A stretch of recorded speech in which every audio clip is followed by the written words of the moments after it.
I'm here with disturbing news about our favorite gadgets, cell phones, tablets, Wi-Fi, etc. Putting it bluntly, they are damaging the living cells in our bodies and killing many of us prematurely. I'm Dr. Martin Blank from the Department of Physiology and Cellular Biophysics at Columbia University.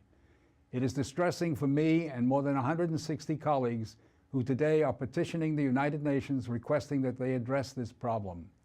We are scientists and engineers, and I am here to tell you we have created something that is harming us, and it is getting out of control.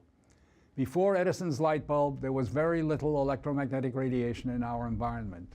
The levels today are very many times higher than natural background levels and are growing rapidly because of all the new devices that emit this radiation.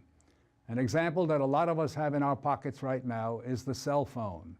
One study shows that as cell phone usage has spread widely, the incidence of fatal brain cancer in younger people has more than tripled.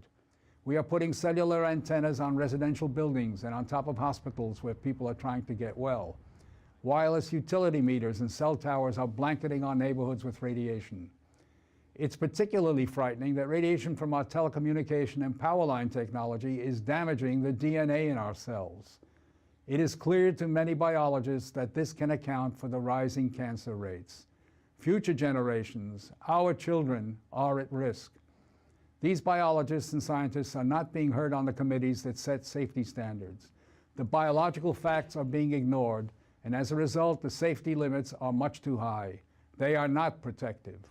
More protection will probably result from full disclosure of possible conflicts of interest between regulators and industry. Rising exposure to electromagnetic radiation is a global problem. The World Health Organization and international standard-setting bodies are not acting to protect the public's health and well-being. International exposure guidelines for electromagnetic fields must be strengthened to reflect the reality of their impact on our bodies and, in particular, on our DNA. Although we are still in the midst of a great technological transformation, the time to deal with the harmful biological and health effects is long overdue.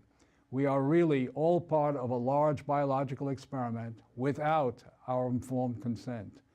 To protect our children, ourselves, and our ecosystem, we must reduce exposure by establishing more protective guidelines. And so today, scientists from around the world are submitting an appeal to the United Nations, its member states, and the World Health Organization to provide leadership in dealing with this emerging public health crisis.